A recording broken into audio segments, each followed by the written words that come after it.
Shalom. Want to start up by giving all praises to Yahweh, Bahashem, Yahweh Shai. Double honor to the apostles of Israel, aka the apostles of Great Millstone.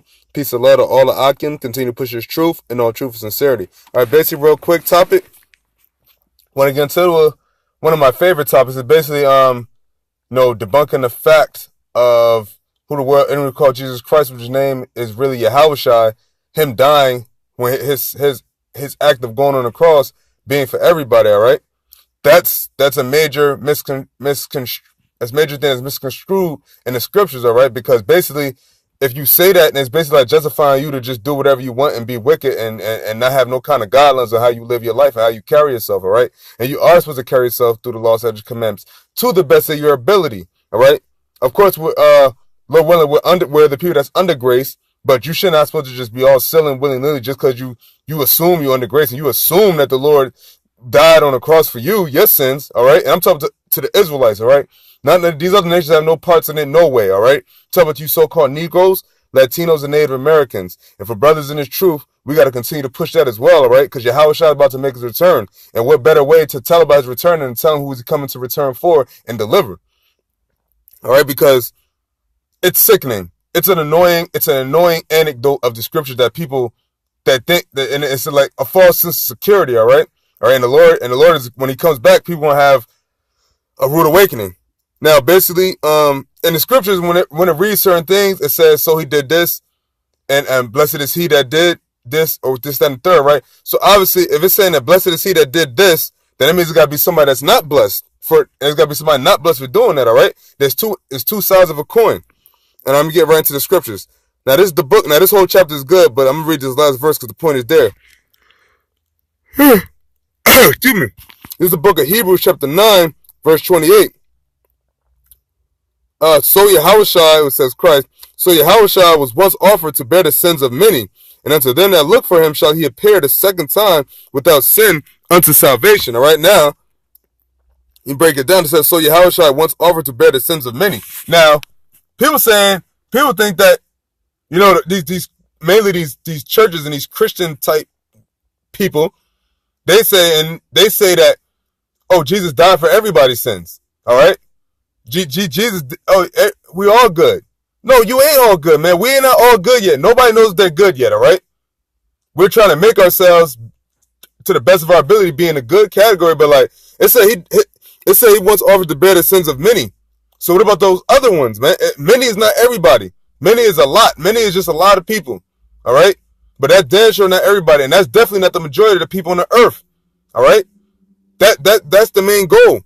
That's what people don't understand. It's because people, if you have this notion that oh well, that's what Jesus went on the cross for. That's ignorant as hell. Oh, just because you know of this the act of the crucifixion, you just assume that you're a part of that. All right, because for one, these other nations have no parts of this at all. They about to just get the hard judgment of unrighteous. But to the Israelites, salvation is only for us. And the select few of the nation of Israel. The chosen within the chosen. All right, and there's something else too.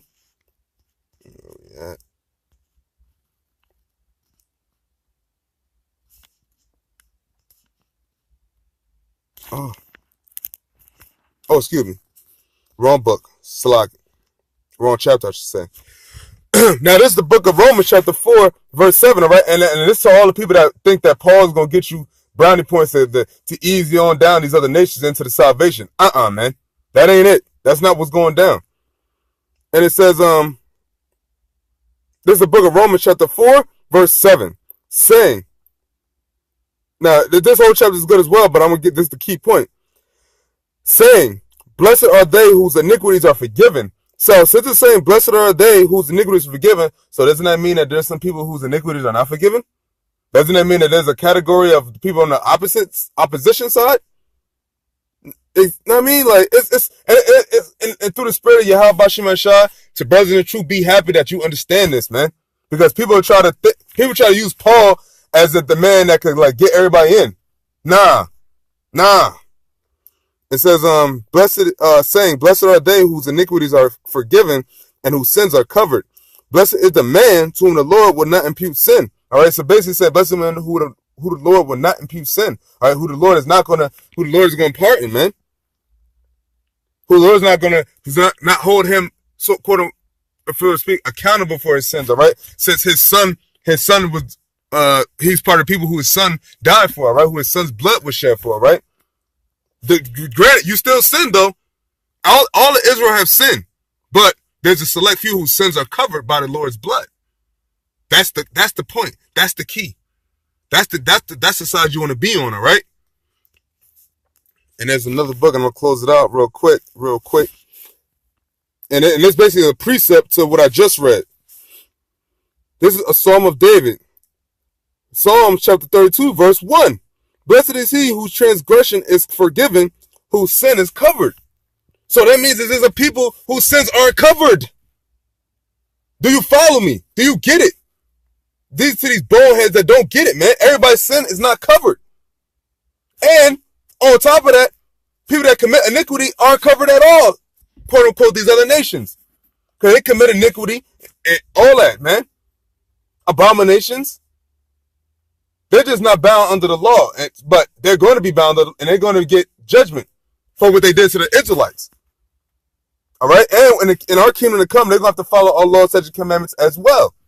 It ain't going to be over. You can just follow these other gods that we follow behind you, and they jacked us up, and we're going to be in the kingdom, and y'all just going to be following y'all gods, and not paying no attention to our, or to Yahweh Bashim Ashai? Are you kidding me? And it says, blessed is the man unto whom the Lord imputeth not iniquity, and in whose spirit there is no guile. And basically, like, guile is a form, like, of lying. All right? Falsehoods. All right? Because we're all guilty of the sins, man. No, all Israelites have sinned. But there's a select few whose sins are covered. That's who the people we go in the highways and byways to try to gather, man. That's the elect. And once all the elect are gathered up, bada bing, Yahweh is going to come back and destroy all the people whose sins are not covered by his blood. And these other nations. And damn sure these devils, man. But with that, hopefully this is edifying. Just to say, everybody's not going to make it, man. Yeah, and the Lord didn't go on the cross for every human being, every soul on earth, man. At times of judgment, there was always mass casualties. And it's going to be mass casualties again in the destruction of America, daughter of Babylon. All right, give all praises to Yahweh Ba'ashim Yahushai. Double honor to the apostles of Israel, a.k.a. the apostles of Great Millstone. And peace and love to all of Akim. Continue to preach his truth and all truth sincerely, all right? Shalom.